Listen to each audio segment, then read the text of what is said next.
masyarakat Karanganyar. Perkenalkan, saya Suci, mahasiswa KKN PPM UGM Karanganyar, periode 2 tahun 2021. Pada kesempatan ini akan berbagi mengenai cara produksi pangan yang baik untuk industri rumah tangga atau UMKM, terutama yang berkaitan dengan hygiene dan sanitasi. Sebenarnya, bagaimana cara produksi pangan yang baik untuk industri rumah tangga atau UMKM itu? Secara khusus, Peraturan Kepala Badan Pengawas Obat dan Makanan tahun 2012 mengatur mengenai cara produksi pangan yang baik untuk industri rumah tangga. Dalam peraturan ini dijelaskan bahwa cara produksi pangan yang baik adalah suatu pedoman yang menjelaskan bagaimana memproduksi pangan agar bermutu, aman, dan layak untuk dikonsumsi. Pedoman ini digunakan oleh bupati atau wali kota, dalam hal ini pemerintah daerah kabupaten atau kota, untuk menilai persyaratan cara produksi pangan yang baik bagi industri rumah tangga dalam rangka penerbitan sertifikat produksi pangan industri rumah tangga.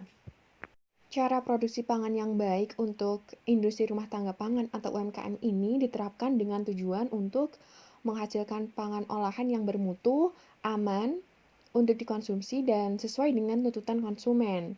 Selain itu juga untuk mendorong agar industri rumah tangga pangan dan UMKM pengolahan pangan agar bertanggung jawab terhadap mutu dan keamanan produk yang dihasilkan. Juga meningkatkan daya saing industri rumah tangga pangan maupun UMKM pengolahan pangan, serta meningkatkan produktivitas dan efisiensi dari UMKM pengolahan pangan ini. Cara produksi pangan yang baik bagi industri rumah tangga ini menjelaskan persyaratan-persyaratan yang harus dipenuhi tentang penanganan pangan di seluruh mata rantai produksi, mulai dari bahan baku sampai produk akhir, yang mencakup lokasi dan lingkungan produksi, bangunan dan fasilitas, peralatan produksi, suplai air atau sarana penyediaan air, fasilitas dan kegiatan hygiene dan sanitasi, kesehatan dan hygiene karyawan, pemeliharaan dan program hygiene sanitasi karyawan, penyimpanan, pengendalian proses, pelabelan pangan, pengawasan oleh penanggung jawab, penarikan produk, pencatatan dan dokumentasi, serta pelatihan karyawan. Dari persyaratan tersebut, yang berkaitan dengan hygiene dan sanitasi diantaranya yakni fasilitas dan kegiatan hygiene dan sanitasi, kesehatan dan hygiene karyawan, serta pemeliharaan dan program hygiene sanitasi karyawan. Persyaratan cara produksi pangan yang baik bagi industri rumah tangga terdiri atas 4 tingkatan, yakni harus, seharusnya, sebaiknya, dan dapat, yang diperlukan terhadap semua lingkup yang terkait dengan proses produksi, pengemasan, penyimpanan, dan atau pengangkutan pangan industri rumah tangga. Persyaratan harus adalah persyaratan yang mengindikasikan apabila tidak dipenuhi akan mempengaruhi keamanan produk secara langsung dan atau merupakan persyaratan yang wajib dipenuhi dan dalam inspeksi dinyatakan sebagai ketidaksesuaian kritis. Persyaratan seharusnya adalah persyaratan yang mengindikasikan apabila tidak dipenuhi mempunyai potensi mempengaruhi keamanan produk dan dalam inspeksi dinyatakan sebagai ketidaksesuaian serius. Lalu persyaratan sebaiknya adalah persyaratan yang mengindikasikan apabila tidak dipenuhi mempunyai potensi mempengaruhi efisiensi pengendalian keamanan produk dan dalam inspeksi dinyatakan sebagai ketidaksesuaian mayor. Sedangkan persyaratan dapat adalah persyaratan yang mengindikasikan apabila tidak dipenuhi mempunyai potensi mempengaruhi mutu produk dan dalam inspeksi dinyatakan sebagai ketidaksesuaian minor. Pada video kali ini akan dibahas lebih lanjut mengenai fasilitas dan kegiatan hygiene dan sanitasi. Fasilitas dan kegiatan hygiene dan sanitasi ini diperlukan untuk menjamin agar bangunan dan peralatan selalu dalam keadaan bersih dan mencegah terjadinya kontaminasi silang dari karyawan. Lalu, apakah yang dimaksud dengan hygiene dan sanitasi? Hygiene adalah segala usaha untuk memelihara dan mempertinggi derajat kesehatan. Sedangkan sanitasi adalah upaya pencegahan terhadap kemungkinan bertumbuh dan berkembang biaknya jasad rainik pembusuk dan patogen dalam peralatan dan bangunan yang dapat merusak dan membahayakan. Untuk fasilitas hygiene dan sanitasi ini terdiri dari beberapa poin. Yang pertama, sarana pembersihan atau pencucian. Sarana pembersihan atau pencucian bahan pangan, peralatan, dan perlengkapan serta bangunan. Ini dapat terdiri dari beberapa benda seperti sapu, sikat, pel, lap, dan kemoceng, ember, deterjen, bahan sanitasi ini sebaiknya tersedia dan terawat dengan baik. Sarana pembersihan juga harus dilengkapi dengan sumber air bersih.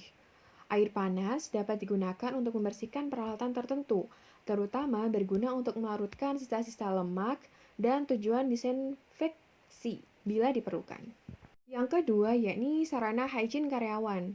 Sarana hygiene karyawan ini seperti fasilitas untuk cuci tangan dan toilet seharusnya tersedia dalam jumlah yang cukup dan dalam keadaan bersih untuk menjamin kebersihan karyawan guna mencegah kontaminasi terhadap bahan pangan. Yang ketiga adalah sarana cuci tangan yang seharusnya diletakkan di dekat ruang produksi, dilengkapi air bersih dan sabun cuci tangan, serta dilengkapi dengan alat pengering tangan seperti handuk, lap, atau kertas serap yang bersih. Juga dilengkapi dengan tempat sampah yang tertutup. Yang keempat yakni sarana toilet atau jamban yang seharusnya didesain dan dikonstruksi dengan memperhatikan persyaratan hygiene, sumber air yang mengalir, dan saluran pembuangan. Diberi tanda peringatan bahwa setiap karyawan harus mencuci tangan dengan sabun sesudah menggunakan toilet, terjaga dalam keadaan bersih dan tertutup, serta mempunyai pintu yang membuka ke arah luar ruang produksi. Yang kelima yakni sarana pembuangan air dan limbah. Yang harus diperhatikan adalah sistem pembuangan limbah seharusnya didesain dan dikonstruksi sehingga dapat mencegah resiko pencemaran pangan dan air bersih. Sampah harus segera dibuang ke tempat sampah untuk mencegah agar sampah tidak menjadi tempat berkumpulnya hama, binatang pengerat, serangga, atau binatang lainnya, sehingga tidak mencemari pangan maupun sumber air. Serta tempat sampah harus terbuat dari bahan yang kuat dan tertutup rapat untuk menghindari terjadinya tumpahan sampah yang dapat mencemari pangan maupun sumber air. Di samping fasilitas, perlu diperhatikan pula kegiatan hygiene dan sanitasi yang diantaranya berupa pembersihan atau pencucian yang dapat dilakukan secara fisik dengan menggunakan sikat atau secara kimia, seperti dengan sabun atau deterjen atau gabungan keduanya. Jika diperlukan, penyuci hamaan atau membersihkan dari hama atau juga disebut mensterilisasi sebaiknya dilakukan dengan menggunakan kaporit sesuai petunjuk yang dianjurkan. Selanjutnya, kegiatan pembersihan atau pencucian dan penyuci hamaan peralatan produksi seharusnya dilakukan secara rutin. Lalu, sebaiknya ada karyawan yang bertanggung jawab terhadap kegiatan pembersihan atau pencucian dan penyuci hamaan. Apabila ingin mengetahui lebih lanjut mengenai cara produksi pangan yang baik bagi industri rumah tangga maupun kegiatan dan fasilitas hygiene dan sanitasi, dapat mencari pada beberapa referensi berikut ini. Terima kasih atas kesediaannya menonton video ini. Sampai jumpa.